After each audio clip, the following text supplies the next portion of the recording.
और यदि जो 2017 में प्रधानमंत्री जी ने कहा था, यदि उसको यह सरकार मान लेती, रिसर्च एंड डेवलपमेंट कर देती, यदि सप्लीमेंट्री बजट नहीं अगर मेन बजट में भी पैसा दे देती, तो आज गटर गैस से वो सारी कमी पूरी हो सकती थी जिस गटर गैस के बारे में प्रधानमंत्री जी ने बात किया। तो ज्ञान व्हाट्सएप यूनिवर्सिटी से ही मिलता है। आजकल नया यूनिवर्सिटी आ गया है, गलगोटिया यूनिवर्सिटी। आजकल तो लोग ज्ञान वहीं से ले रहे हैं। बाबू मत बोलो, फिर तुम्हारे बारे में बोलेंगे। उस दिन गिरिराज के बारे में बोले थे, फिर तुम्हारे बारे में बोलना पड़ेगा। मत बोलो बेटा, मत बोलो, बेटे की तरह हो, मत बोलो, मत बोलो। पश्चिम बंगाल में 2022 से लेकर आज तक 52,000 करोड़ रुपया मनरेगा के अंतर्गत नहीं दिया। मजदूरों का पेट इन्होंने मारने का प्रयास किया, उन लोगों को खत्म करने का प्रयास किया। और 2022 से लेकर आज तक हमारा पैसा 2 लाख करोड़ पश्चिम बंगाल का बंगला विरोधियों ने नहीं दिया है। सब घर के नीचे गटर है, सब गटर में डालो। कैसे बताया था, पाइप डाला, कैसे बर्तन उल्टा किया, छेद किया और उसमें से निकलता तो पैसा भी बचता। बहुत बहुत धन्यवाद। माननीय सदस्य कीर्ति आजाद जी। मैं अपने नेतृत्व ममता बंदोपाध्याय, अभिषेक बनर्जी का धन्यवाद करता हूं कि सदन के नेतृत्व के माध्यम से आपने मुझे आज बोलने का अवसर दिया है। वैसे तो मुझे ब्रेकिंग न्यूज से शुरू करना चाहिए, क्योंकि अयोध्या में जो भगवान श्री राम का मंदिर बना है, वहां की सीता रसोई में चूल्हा नहीं जल रहा है। वहां पर भी गैस की कमी के कारण से अयोध्या के अंदर श्री राम मंदिर में भोजन प्रसाद बनना बंद हो चुका है। यह परिस्थिति है और संभवतः संज्ञा इसका मंत्री जी देंगे। अभी माननीय मंत्री जी ने कहा कि अंतर्राष्ट्रीय संकट है। मैं मानता हूं अंतर्राष्ट्रीय संकट है, लेकिन अभी 2 दिन पहले माननीय प्रधानमंत्री जी ने एक वक्तव्य दिया था कि कांग्रेस के लोग झूठ बोल रहे हैं, लोगों को बरगला रहे हैं, देश में कोई संकट नहीं है। अब वो बरगला रहे हैं या नहीं बरगला रहे मुझे मालूम नहीं। मैं इतना जानना चाहता हूं कि यदि देश में संकट नहीं है, ऐसा प्रधानमंत्री ने कहा है, तो 65 रुपए प्रति सिलेंडर गैस के दाम क्यों बढ़ाए गए हैं? गरीब आदमी के ऊपर मार क्यों मारी जा रही है? इस विषय के ऊपर सरकार में कोई जवाब देने को तैयार नहीं। आदरणीय जो मुझसे पहले सत्ता पक्ष की तरफ से बोल रहे थे कि सोने के दाम बढ़ रहे हैं। अरे सोने के दाम से मुझे क्या मतलब? मुझे तो मतलब उस गैस सिलेंडर से है जो गरीब आदमी तक के घर तक में जाती है और उसके घर का चूल्हा जलता है। वह बात दूसरी है कि 9 करोड़ गरीब लोगों ने दूसरी बार सिलेंडर जब फ्री में दिया गया था नहीं लिया, क्योंकि 1100-1200 रुपए कीमत उसकी बन चुकी है।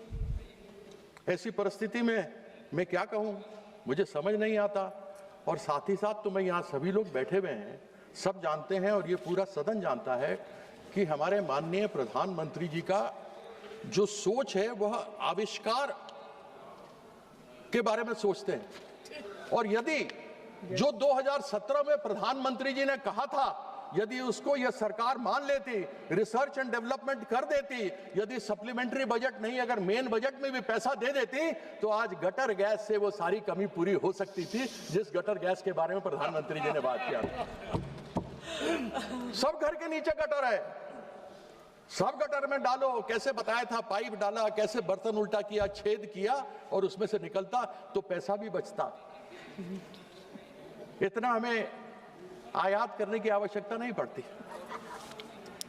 अब यह तो सभी जानते हैं कि यहाँ पर डीएमके के लोग भी बैठे हैं, यहाँ तेलंगाना से भी कांग्रेस के लोग भी बैठे हुए हैं, केरला के भी लोग बैठे हैं लेफ्ट के। बंगला विरोधी ही केवल यह सरकार नहीं है। जहां 21 राज्यों में इनकी सरकार है, चाहे अपनी हो या मिलीजुली एनडीए की हो, वहां पैसा पूरा केंद्र का शेयर मिलता है, लेकिन इन 4 राज्यों में नहीं मिलता क्योंकि कहते हैं यूटिलाइजेशन सर्टिफिकेट नहीं मिला है। और मैं आपको बंगाल के बारे में बताना चाहता हूं कि आज जो आप ये सप्लीमेंट्री डिमांड का लेकर आए हैं, यह लगभग 2 लाख करोड़ का है।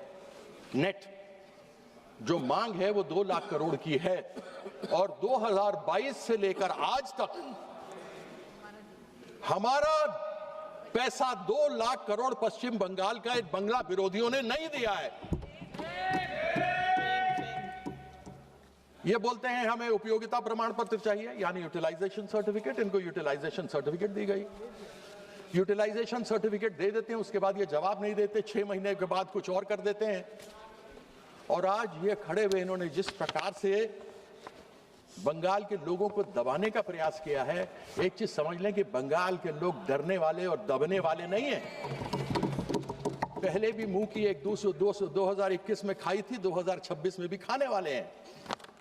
और मैं आशा करता हूं कि चीफ इलेक्शन कमीशन को भी इन्होंने पैसा कुछ दिया होगा, क्योंकि सुप्रीम कोर्ट ने कहा है कि कुछ रिटायर्ड जजेस को लगाओ और पैसा आप दो। तो उसके अंदर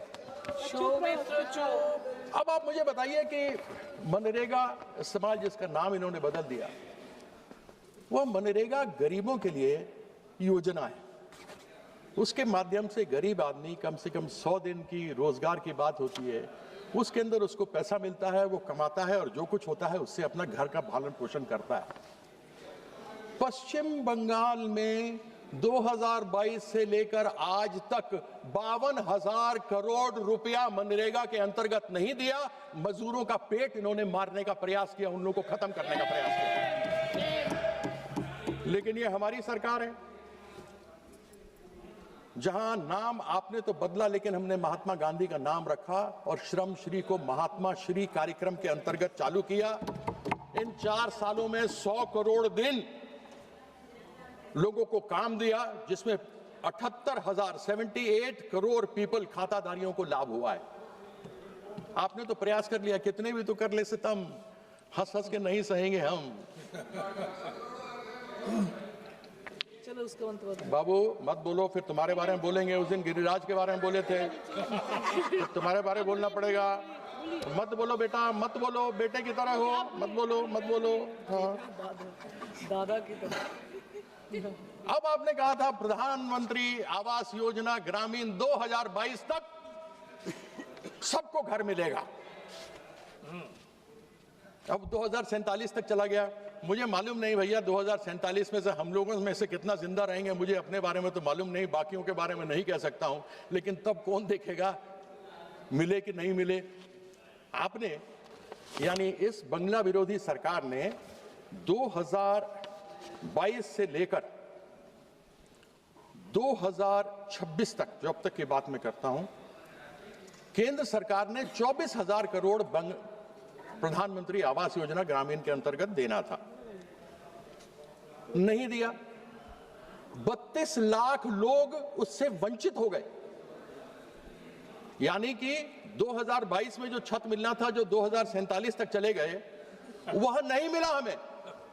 उसकी यूटिलाइजेशन सर्टिफिकेट तब तक 2022 तक की दी गई है, लिस्ट दे दिया गया, आपत्ति उठाई, आपत्ति के बाद जवाब दे दिए गए, लेकिन 24,000 करोड़ रुपया नहीं दिया।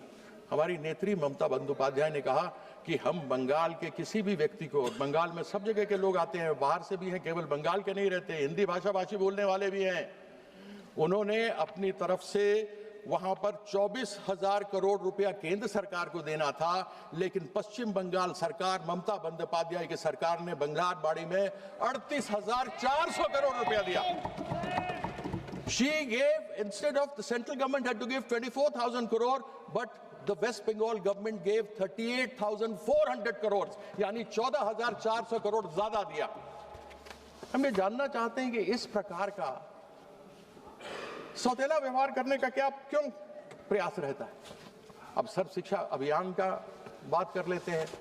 अब आजकल तो अधिकतर आप देखिए तो मोस्टली जितने लोग यहाँ भी जानने वाले बैठे हैं, अधिकतर तो ज्ञान व्हाट्सएप यूनिवर्सिटी से ही मिलता है। आजकल नया यूनिवर्सिटी आ गया है, गलगोटिया यूनिवर्सिटी। आजकल तो लोग ज्ञान वहीं से ले रहे हैं। गलगोटिया के कुत्ता। और वहां पर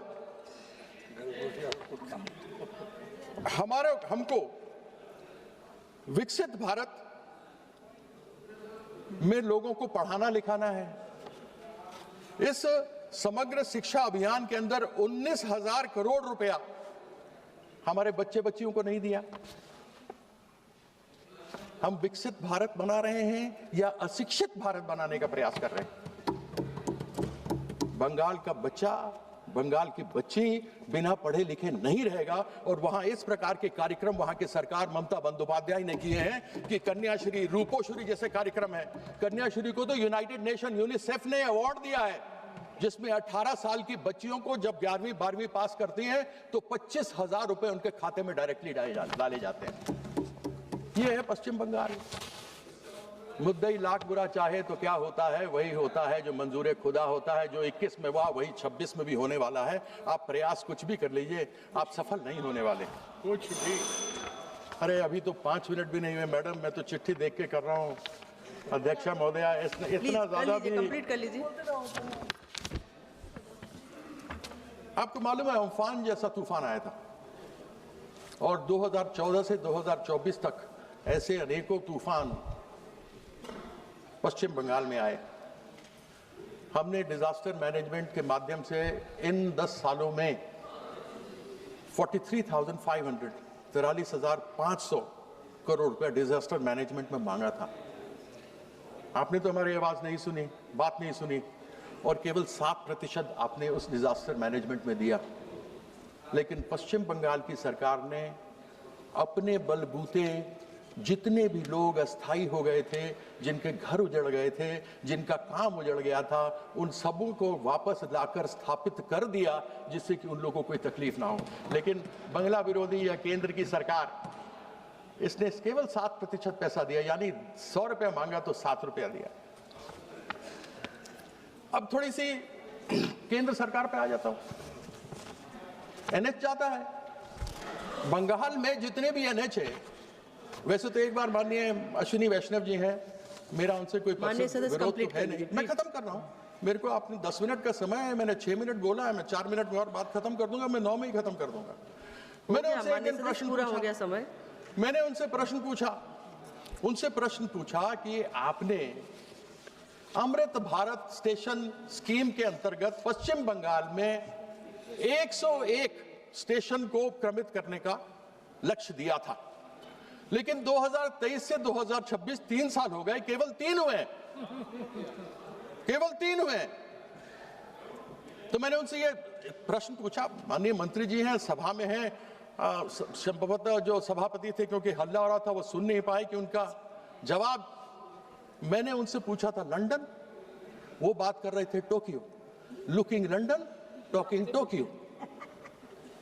कहने लगे यहां ऐसे नहीं हुआ, वहां ऐसे नहीं हुआ। अरे ये बताइए ना, 101 में केवल 3 क्यों हुए? उसका जवाब नहीं था। अब मैं इसके अंदर क्या उनसे पूछूं? NH-19 मेरे यहां जाता है, अभी 14 तारीख को सुना है कि माननीय प्रधानमंत्री जी मेरे क्षेत्र में उसका उद्घाटन करने वाले हैं। NHAI के चेयरमैन आए थे, पिछले साल बोल के गए थे कि टूटा फूटा नष्ट ध्वस्त पुल वहां पर है और इसके ऊपर कार्य नहीं होना चाहिए। वहां पर कोई अशोका बिल्डकॉन करके कंपनी है, वो चलती है, मर्जी से किए जा रही है। आजकल तो स्पेस टेक्नोलॉजी से काम हो रहा है, ड्रोन से सड़कों को देखा जा रहा है कैसे काम करना है।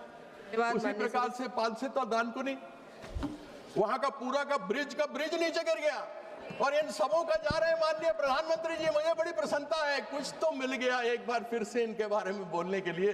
जितना कुछ कहना था वो तो कह दिया। अब केंद्र सरकार की PSUs हैं, मैं खत्म कर रहा हूं।